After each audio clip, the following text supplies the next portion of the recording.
오늘 우리에게 주신 하나님의 말씀은 베드로후서 1장 5절에서 9절까지의 말씀입니다. 제가 봉독합니다. 그러므로 너희가 더욱 힘써 너희 믿음의 덕의 지식을, 지식의 절제를, 절제의 인내를, 인내의 경건을, 경건의 형제 우애를, 형제 우애의 사랑을 더하라. 이런 것이 너희에게 있어 흡족한즉 너희로 우리 주 예수 그리스도를 알기에 게으르지 않고 열매 없는 자가 되지 않게 하려니와, 이런 것이 없는 자는 맹인이라 멀리 보지 못하고 그의 옛 죄가 깨끗하게 된 것을 잊었느니라. 아멘. 이 자리에도 부모님 되시는 분들이 많이 계실 겁니다. 여러분, 우리가 부모라면은 우리 아이들에게 가장 바라는 게 뭘까요? 아마 다른 무엇보다도 아이가 건강하게 무럭무럭 자라는 것, 그것일 것 같아요. 만일에 아이가 발육이 더디거나 제대로 성장하지 못한다면 부모님이 큰 걱정을 하지 않겠습니까? 우리는 하나님을 아버지, 하늘 아버지로 그렇게 부릅니다. 하나님께서 우리를 성령으로 낳으셨습니다. 그러면 아버지 되시는 우리 하나님께서 자녀인 우리들을 향해서 가장 바라는 게 무엇일까요? 그건 다름 아니고 자녀된 우리가 그저 무럭무럭 건강하게 성장하는 것. 만일에 하나님의 자녀인데도 불구하고 발육이 더디거나 성장하지를 못하면 우리 하나님에게 큰 걱정거리가 되지 않을까 생각을 합니다. 여러분, 세상에 태어나면 그 다음 순서는 자라가는 것입니다. 당연하죠. 그러니까 세상에 생명을 갖고 태어났다는 것이 끝이 아니에요. 그건 시작일 뿐입니다.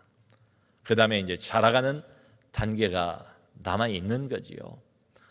영적인 출생도 마찬가지입니다. 우리가 흔히 이제 거듭났다, born again 했다, 두 번째 탄생했다, 영적으로 새롭게 태어난 겁니다. 그러면 거기가 끝이 아니에요. 구원 받은 것은 감사하고 좋은 일인데 거기가 끝이 아닙니다. 이제 새로운 시작일 뿐입니다. 앞으로 자라가야 할 단계가 많이 남아 있어요. 우리 한국교회는 전통적으로 구원을 그동안 많이 강조를 해왔습니다. 참 감사하지요. 예수 그리스도의 보혈을 통해서 죄 사함을 받고 구원을 받는 것, 너무너무 중요합니다. 예수 천당, 불신 지옥. 수많은 교회가 전도를 할 때 전도지를 나눠주면서 하는 말이 있지 않습니까? 예수 믿고 구원 받으세요. 여러분, 바로 이것이 우리 신앙의 기초입니다. 출발점입니다.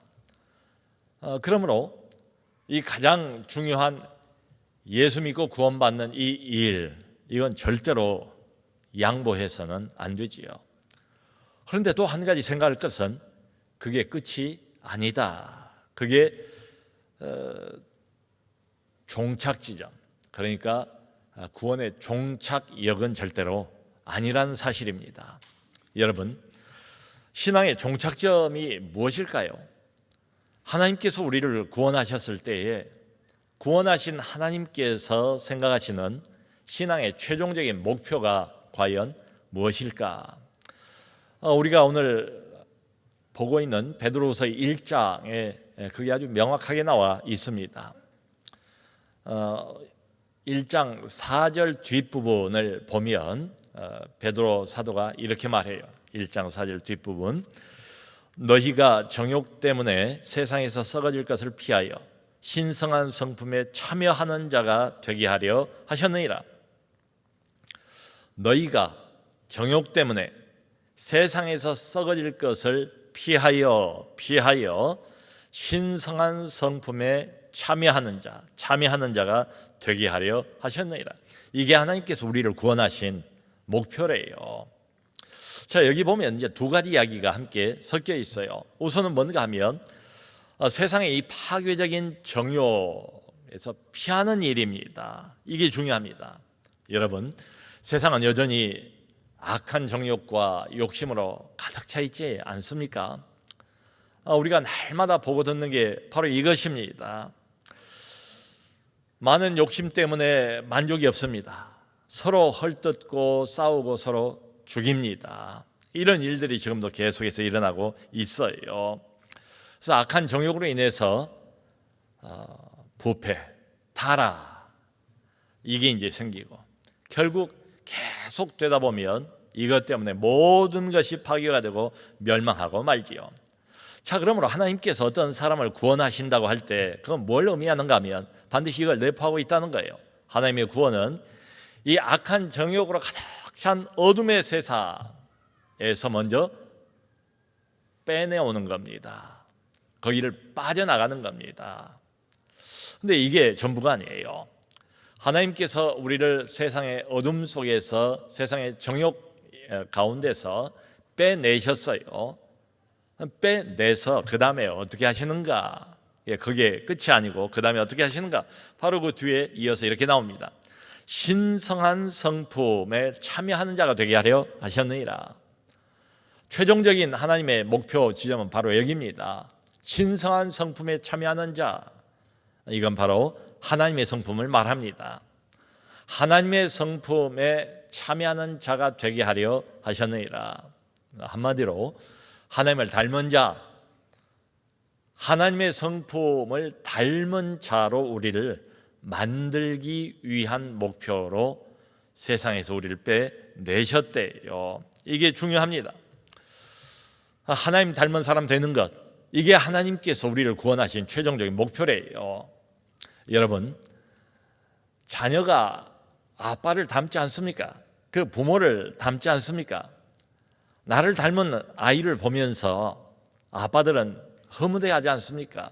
또 대견스러워하지 않습니까? 기쁨이 있지 않습니까? 하나님도 마찬가지랍니다.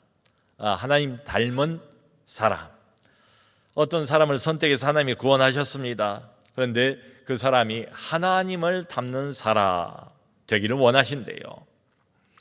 일전에 미국의 세들백 교회 릭 워린 목사님께서 책 한 권을 쓰셨습니다. 우리 한국에도 책이 출간이 되어서 베스트셀러가 되었죠. 목적이 이끄는 삶입니다. 우리의 삶에는 목적이 있대요. 하나님께서 어떤 목적을 가지고 우리 삶을 이끌어 가신대요. 마치 이런 것처럼 우리의 구원도 그냥 구원받고 거기서 끝나는 게 아니라는 거지요. 목적이 이끄는 구원받은 것은 이제 출발이고 시작입니다. 그래서 한 목표를 향해서 끊임없이 전진해 간대요. 목적이 이끄는 구원입니다. 그 최종 목적이 뭔가 하면 하나님을 닮은 사람이 되는 것입니다.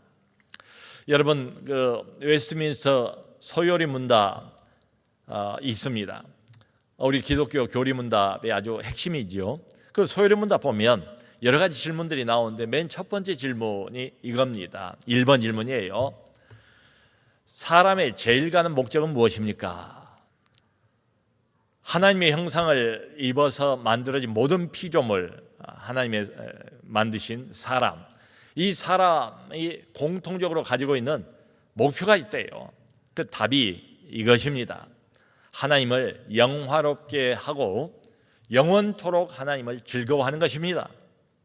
모든 사람의 궁극적인 목적 하나가 있대요.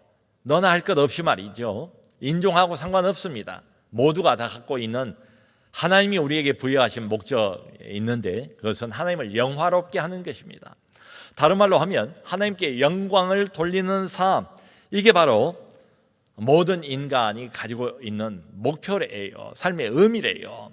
이제 질문은 과연 이것이 어떻게 가능하겠는가? 이 질문입니다. 여러분, 오늘 베드로 사도의 언급에 의하면 어떻게 하면 하나님을 기쁘시게 해드릴 수 있을까요? 어떻게 하면 하나님께 영광을 돌리는 삶을 살 수가 있을까요? 바로 1장 4절 뒷부분에 나와 있는 그 말씀이 정답입니다. 신의 성품에 참여하는 자가 되는 것입니다. 하나님을 점점 닮아가는 그것을 볼 때 우리 하나님께서는 영광을 받으시고 한없이 기뻐하신다는 것입니다. 자, 여러분, 하나님의 성품을 닮아가는 자, 성품이라고 그랬잖아요. 그러니까 이것은 내적인 면을 지적하는 것 아니겠습니까? 인격적인 면을 말하는 것 아니겠습니까? 그러니까 외적인 면, 어떤 사역적인 외적인 사역을 언급하는 거하고 이게 달라요. 자, 그러니까 이런 관점에서 보면 커다란 기독교 사업이 필요하고 또 큰 프로젝트의 교회 일도 필요하지만 그게 가장 최우선 일수는 없다. 사실은 이런 일들에는 상당한 위험 요소들이 섞여 있기 마련입니다. 그 이름을 말씀드리면 알만한 어떤 그 유명한 대표적인 장로교회의 목사님이 계셨습니다. 근데 이분은 큰 교단의 신학교의 신학 원장도 하신 분이에요. 그리고 오랫동안 이제 신학교에서 가르치신 분입니다. 신약 학자입니다. 그런데 이분이 은퇴를 하시고 난 뒤에 하나님의 은혜 가운데서 천국과 지옥을 경험을 하신 거예요. 학자가 이런 일은 쉽지 않지요. 그런데 본인이 생생하게 경험을 했으니까 아주 자신 있게 여기저기를 다니면서 간증을 하는 것을 들어보았습니다. 그런데 이분 하신 말씀이 그래요. 하나님 앞에다 갔는데 하나님께서 직설적으로 그러시더래요. 아무개 목사야, 너는 천국에 상급이 없다. 깜짝 놀라서 아니 주님 무슨 말씀이십니까? 제가 땅에 있을 때 주님을 위해서 주님의 이름으로 이런 일도 하고 저런 일도 하고 참 많은 일을 했습니다. 업적도 있고 성취도 있습니다. 그랬더니 주님 하신 말씀이 내가 안다, 내가 다 보았다. 그런데 그 모든 것은 다 너 자신을 위해 사는 것이지 나를 위해 사는 것이 아니다. 그 모든 것은 다 너 자신의 영광을 위해 사는 것이다. 그러므로 너는 땅에 있을 때 모든 영광을 다 받았다. 이 천국에서는 상급이 없다. 이렇게 말씀을 하시더래요. 어느 교회의 목사님께서 고민을 하셨답니다. 그 교회 어떤 성도님 한 분이 계시는데 그분은 참 일을 열심히 하시는 분이래요. 일은 열심히 하시는데 성수가지를 못했어요. 그러니까 일을 하면서 늘 부딪힙니다. 여기저기에서 문제를 일으킨 사람이에요. 늘 그 성도 때문에 마음에 근심을 가지고 목사님이 하나님 앞에 기도를 합니다. 그런데 어느 날은 자기가 근심을 하면서 하나님 앞에 기도하는데 영락없이 하나님께서 똑같이 자기처럼 걱정을 하는 듯한 이런 생각이 들더래요. 하나님께서 말씀하시기를 아무개가 또 열심을 내려고 하는구나. 나도 참 걱정이다 라고 말씀을 하시는 것 같더래요. 여러분, 하나님에게 우리가 기쁨이 되어드려야 되지 않습니까? 걱정거리가 되면 안 되잖아요. 자, 그러므로 이렇게 생각을 해보면 우리가 우리 신앙의 좌표를 가끔가다 점검해 볼 필요가 있어요. 그 신앙을 점검하는 잣대가 있습니다. 신앙을 점검하는 기준이 있습니다. 그 기준은 내 직분이 돼서는 안 됩니다. 내가 가지고 있는 어떤 타이틀, 거기에 속기가 쉬워요. 하나님이 그걸 기준으로 말씀해 본 적이 한 번도 없어요. 내가 벌이고 있는 어떤 일, 교회에서 하는 어떤 봉사, 귀하지만 그것도 기준이 될 수는 없어요. 가장 정확한 기준은 바로 이 질문입니다. 오늘 본문에 나와 있는 것처럼 나는 얼마만큼 하나님의 성품에 참여하고 있는가? 그게 진짜 질문이에요. 내가 내적으로 얼마만큼 성장하고 있는가? 인격적으로 얼마만큼 성장하고 있는가?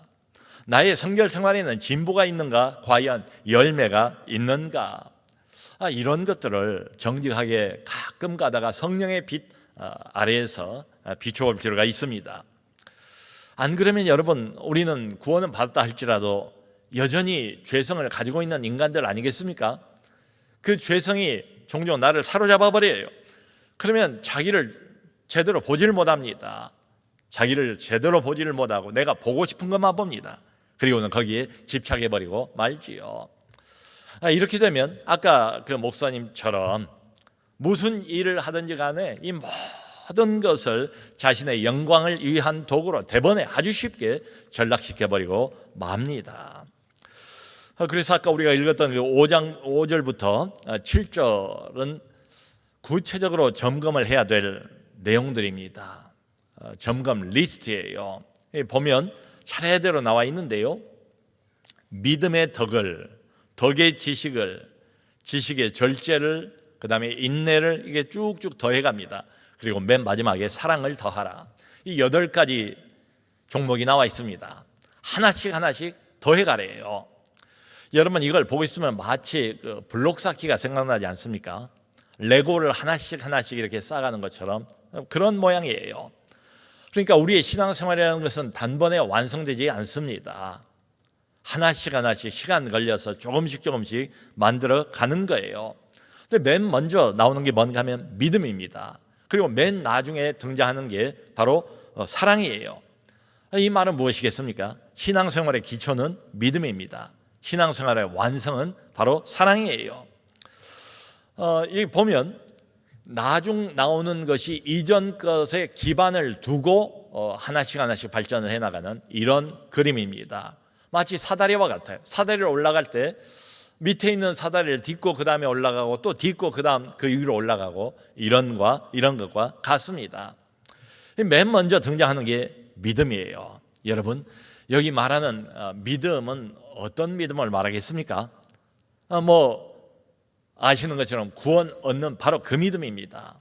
의인은 믿음으로 말미암아 살리라. 바로 그 믿음이에요.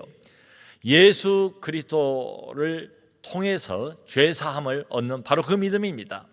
이런 믿음은 갖고 싶어도 아무나 가질 수 없다고 성경이 말합니다. 근데 하나님께서 우리에게 선물로 위로부터 주시는 믿음, 이게 바로 신앙생활의 출발점입니다. 이게 기초예요. 그런데 끝이 아니에요. 이게 맨 처음 시작하는 시작 지점입니다. 여기 믿음에다가 두 번째 덕을 더하라 이렇게 나와 있습니다. 덕입니다. 여러분 믿음이라는 것은 하나님과 나와의 관계를 의미하지 않겠습니까?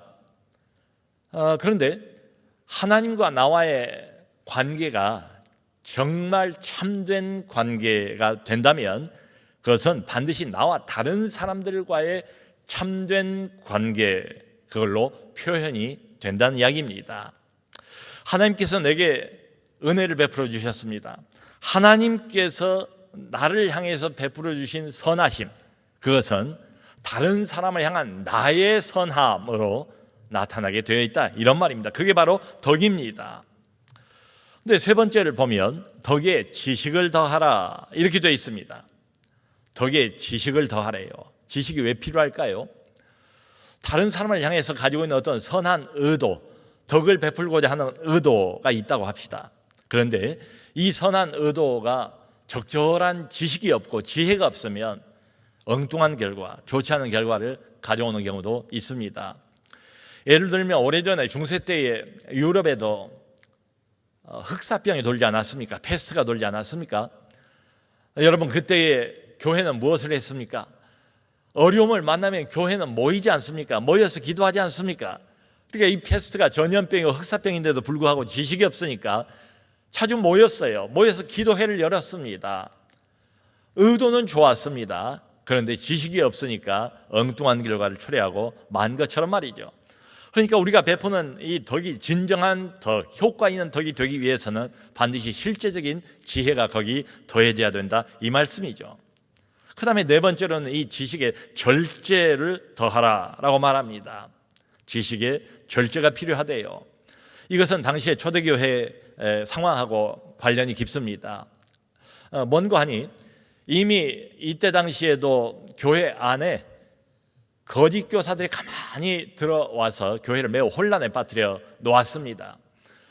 당시에 성행하던 이단을 영지주의라고 부릅니다. 이 사람들은 어떤 사람들인가 하면 영지, 자기들만 영적인 지식을 가지고 있다.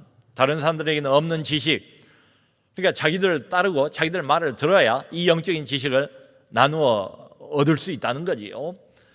그런데 이 사람들의 태도와 자세는 어떤 것이었는가 하면 여러분 짐작이 가지 않습니까? 자신들만 영적인 참된 지식을 가지고 있다고 하면서 한없이 자기들을 높입니다. 자랑합니다. 교만합니다. 그리고 오늘 결과는 뭔가 하면 삶은 없습니다. 무절제 그리고 방종으로 빠져버린 이런 사람들이에요. 그러면 여러분 어떤 사람이 지식만 많다고 할 때 오히려 위험할 수도 있지요. 잘못하면 경계선을 넘어서 얼마든지 교만해질 수가 있습니다. 그러므로 그런 사람에게는 절제를 더하라. 다섯 번째로는 절제에다 인내를 더하라 이렇게 말해요. 인내가 왜 필요할까요? 여러분, 우리의 신앙생활이라는 것은 단거리 경주는 아니잖아요. 장거리 마라톤에 비유해 볼 수 있지 않습니까? 지금 이 편지를 쓴 때가 AD 약 65년경입니다. 이때는 그 유명한 로마의 폭군 네로 황제의 통치 말기입니다. 그러니까 이미 로마의 대화재의 그 원인을 기독교인들에게 누명을 다 뒤집어 씌고 난 뒤입니다. 그러니까 기독교 박해, 교회 박해가 본격적으로 진행이 되고 있던 바로 그런 때입니다. 예수를 믿고 신앙생활을 하는 것 자체는 목숨을 걸어야 돼요. 그야말로 극한 상황 속에서 신앙생활을 해야 하는 사람들입니다. 한 번 절제하는 것 가지고 될까요? 안 되지요.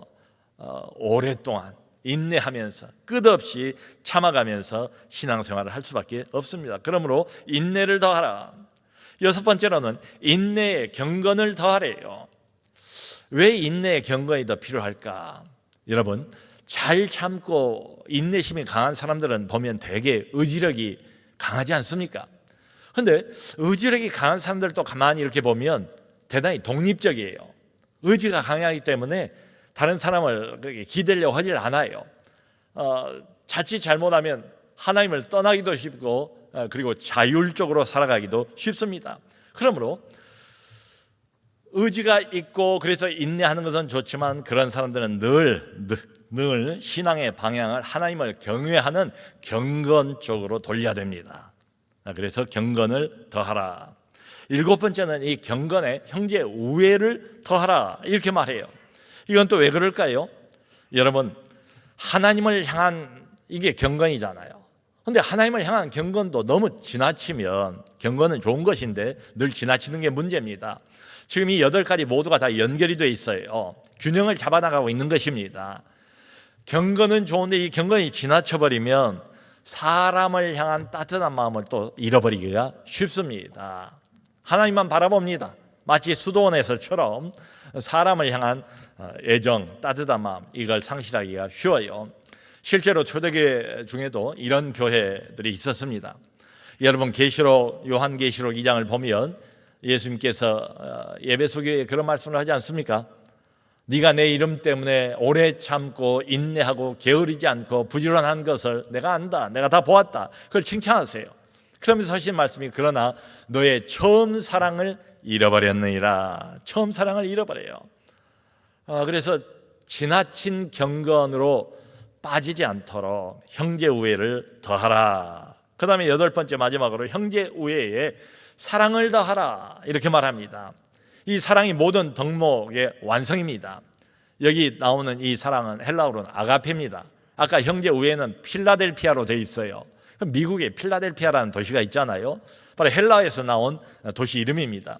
그러니까 이 필라델피아 형제 우애라는 것은 그저 인간적인 따뜻함 이런 걸 의미하는 겁니다. 그런데 여기 마지막 모든 덕목의 완성 지점인 사랑, 이건 아가페입니다. 신적인 사랑입니다. 무조건적인 사랑입니다.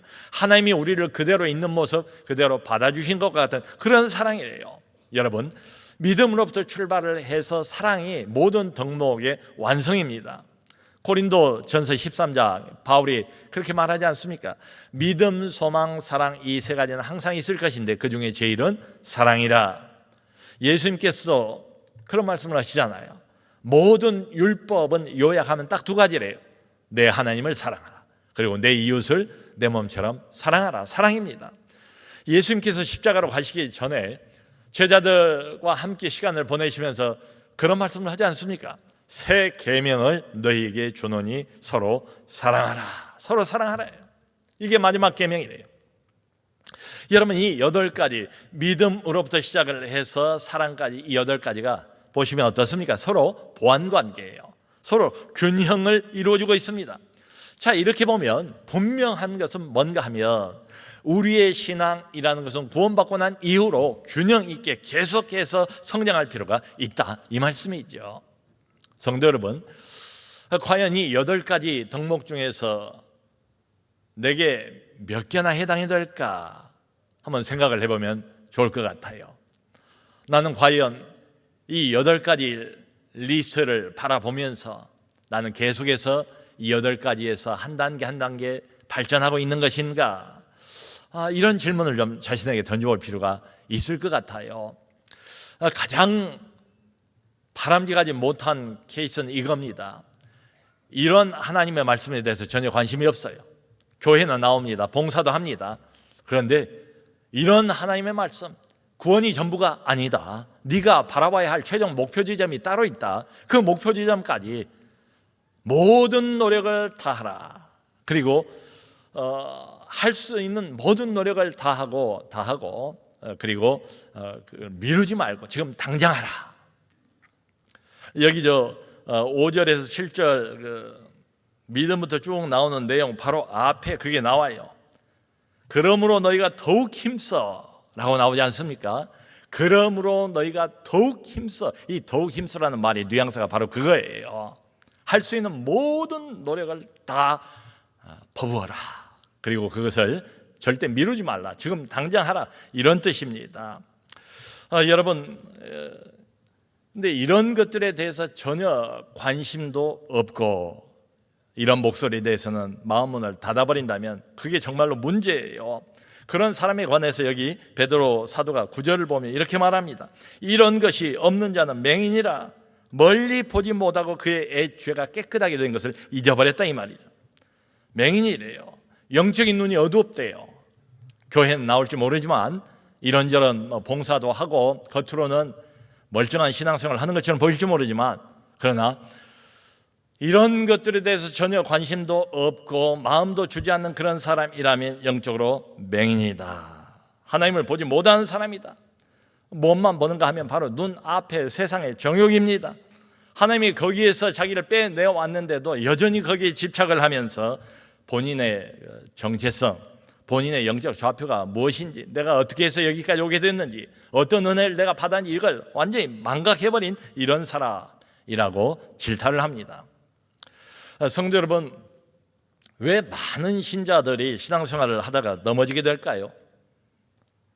왜 사람들이 시험에 빠지게 되는 것일까요? 오늘 본문 말씀에 근거해 생각을 해보면 정답이 나오지요. 그건 신앙생활의 목표가 없기 때문입니다. 목표를 상실해버렸기 때문에 그렇습니다. 신앙생활을 하긴 해요. 근데 다 습관이에요. 그 이상은 아니에요. 여러분, 모든 게 습관일 뿐이고 신앙생활의 어떤 목표를 잃어버렸을 때는 어떤 결과를 가져오게 될까요? 크게 보면 2가지 결과가 있을 것 같아요. 하나는 나태하고 게으름에 쉽게 빠져버리는 겁니다. 목표가 없으니까 말이에요. 더군다나 지난 3년 동안 코로나로 인해서 이 신앙생활을 하는데 편리함이라는 게 몸에 붙었어요. 그러면 이제 몸에 붙은 편리함 때문에 영적인 무감각이 오겠죠. 영적인 무감각, 이미 거기에 젖어 있다면 더 이상 열심을 낼 수가 없지요. 또 하나는 이런 신앙생활에 건강한 목표가 없다면 열심을 낸다 할지라도 방향을 상실해 버릴 겁니다. 목표가 없고 방향이 없으니까 말이죠. 방향이 없는 열심은 결국 열매가 없어요. 그래서 여기 베드로 사도는 8절을 보면 자신이 8가지 구체적인 리스트를 언급을 하고 있는 이유를 이렇게 말합니다. 이걸 말하는 이유는 너희로 게으르지 않고 열매 없는 자가 되지 않도록 하려 함이라. 게으르지 않도록 신앙생활 하면서, 그리고 열심을 내도 아무 열매도 오히려 썩은 열매만 이렇게 맺는 이런 사람이 되지 않도록 하기 위해서 이런 이야기를 구체적으로 하고 있대요. 성도 여러분, 어떤 조각가가 땅 속에 깊이 묻혀있는 커다란 돌을 열심히 파내고 있습니다. 그 광경을 한번 떠올려 보세요. 어떤 나무 공예가가 온 산속을 헤매면서 좋은 재료가 될 만한 그런 나무를 찾습니다. 여러분, 이 사람들이 왜 이렇게 애를 쓸까요? 땀을 흘리는 이유가 뭘까요? 뻔하지요. 그걸 캐서 갈고 닦아서 멋진 조각 작품을 만들려고, 멋진 나무 공예품을 만들려고 그러죠. 그러니까 이 사람들은 완성품을 내다보는 겁니다. 그래서 돌을 캐는 거예요. 나무를 줍는 거예요. 여러분, 하나님께서 우리를 구원하실 때 이와 비슷합니다. 우리를 불 가운데서 꺼내놓고 그걸로 끝, 우리를 거듭나게 해놓고 거기서 끝, 이게 아니고 최종적인 목표, 완성품, 영락없이 하나님의 성품을 그대로 닮은 새로운 사람, 그걸 하나님께서 바라보시고 우리를 구원하셨습니다. 그 이야기입니다. 사랑하는 성도 여러분, 현재 하고 있는 신앙생활에 만족하십니까? 하나님은 지금 내 신앙생활을 어떻게 평가를 하실까요? 이 8가지 구체적인 신앙 성장의 리스트에 비춰볼 때 나는 어느 단계에 와 있습니까?